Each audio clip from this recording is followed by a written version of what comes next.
எல்லா அப்பாவும் நல்லா அடிங்க, எவ்வளவு வேணாலும் அடிங்க சார். இல்ல நம்மகிட்ட அடிக்க மாட்டாங்கல்ல. நான் வந்து கேட்கவே மாட்டேன். என் வீட்லயே இவனதான் கொண்டாந்து பள்ளிக்கூடத்துல சேர்த்திருக்கேன். எப்படியாவது படிச்சு கலெக்டர் ஆயிடணும். இவரே முடிவு பண்ணிடுவார் நம்ம கலெக்டர் ஆயிடணும்னு. எப்படியாவது படிக்கணும் சார், எவ்வளவு வேணாலும் அடிங்க சார்னு சொல்லி விட்ட காலம்லாம் எப்ப? அப்ப இப்ப பையன் சிரிச்சுக்கிட்டே ஸ்கூலுக்கு வர்றான், அப்பா அழுதுகிட்டே வர்றாரு. டீச்சரை ஒண்ணு பண்ணிடக்கூடாது என்ன?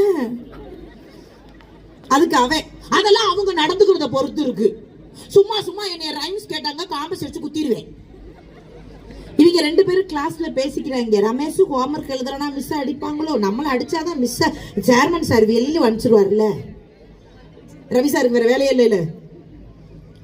அநியாயம் பண்றாங்க சார் இவங்க. சார் நான்